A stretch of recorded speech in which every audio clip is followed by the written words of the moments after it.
Good morning. 42-14 loss for your team against a really good New Hampshire team that's playing well.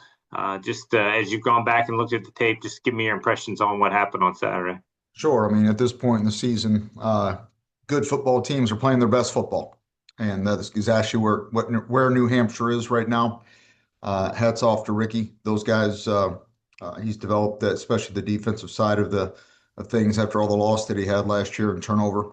Has developed those guys into a really good group. We're not playing very good football right now. Being honest with you, uh, we go back, we look at the film. Seven drops, 20 plus missed tackles. Just being banged up at this point in the season is not an excuse anymore. We just simply got to get better. And so we're playing another top half football team here this weekend that's going to come out. We have to go on the road for it.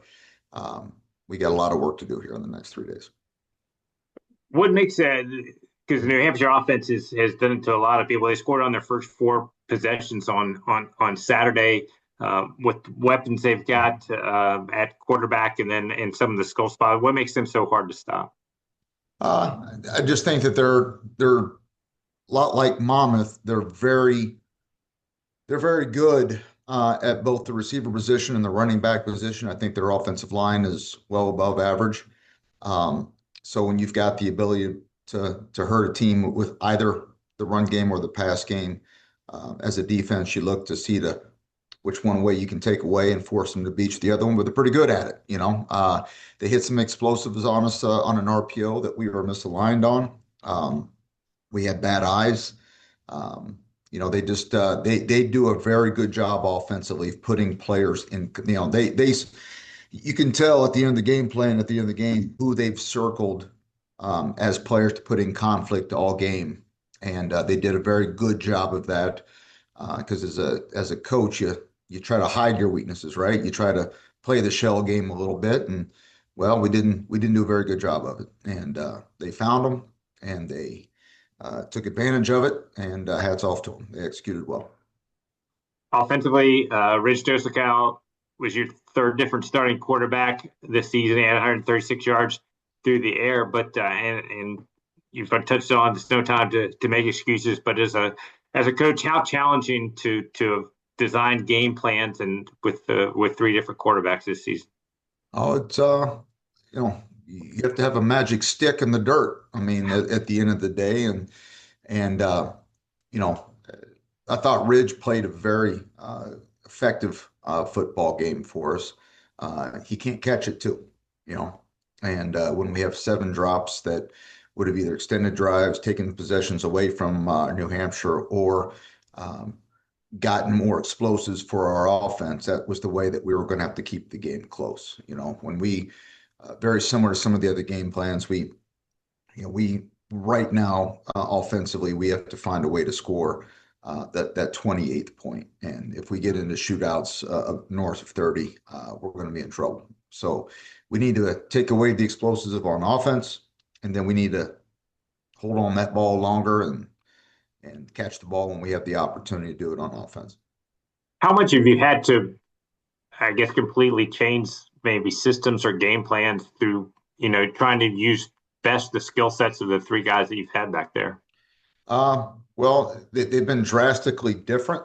So we've had to, you know, we've literally had a metamorphosis of this offense. I think with Brennan, we were able to do a lot of things pretty effectively, and the scoreboard showed it.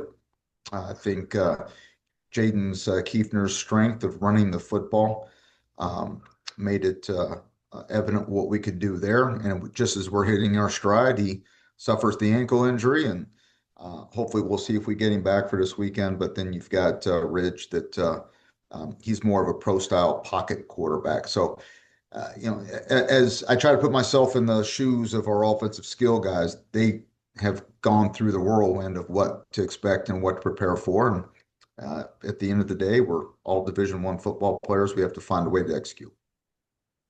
Defensively, Michael Adi with two more tackles for loss.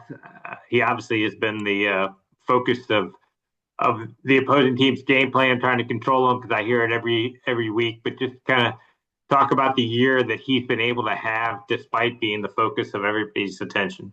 Sure. I mean, we are a different defense when he's in the ball game. I've said it every time. When people ask me to describe Michael Adi, I said there's a couple things. One, we are a different defense when he's in the ball game because he's more disappointed in himself. It's not the two tackles they had for a loss Saturday. It was the three that he missed, um, knife through and didn't make the tackle.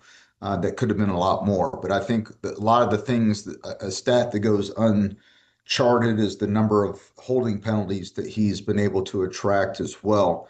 And he's just, like I said, he is a difference maker for us, and he's the defensive back's best friend. Um, and he's also at the same time, the best that we've had at that position since I've been here. And no doubt, I don't think there's every coach that I talk to at the 50-yard line before the game usually drops his name. Man, he's pretty good. And I go, I know, I enjoy watching him play. Your team with big challenge here in the final week against a quality opponent in Stony Brook as you started to prepare for them. What are the challenges they present for your team? Sure. I mean, they're top third football team, both offensively and defensively. Listen, we know they're going to run the football. The running back is a different type of back. He's big and physical, and they're going to run downhill with him. We know that. They've made a change of quarterback, and Boyd has come in there and executed very well in the last three or four ball games. Um, and obviously, I think their boundary receiver is a difference maker as well. Defensively, they are a very disruptive front. We know that we're going to get all kinds of movement, and it's going to require us to have some eye discipline. So we know that our hands are full on both sides of the football, and then special teams wise, they're very sound.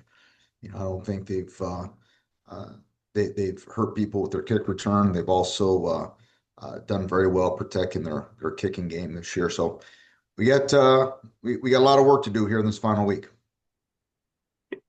Year two in the CAA, your program has certainly made some strides, and like you said, the injuries have certainly derailed what was an impressive start to the year. What do you take away from year two, and what are the priorities for your program going into the offseason? Sure. Well, takeaways from year two, it's a four-quarter strain. Every team that we play is going to be a constant four-quarter strain, and we've talked about it all year. Now we can show it. On top of that, depth. We really look at. I felt that when we were healthy, top 22 across the board, that we gave ourselves a shot to be maybe in the middle of the conference. And the two early 2-point losses in conference play, maybe completely changes the complexion of our season. But we've got to focus on more quality depth, but that's going to naturally happen as our younger CAA recruited kids are playing a lot right now.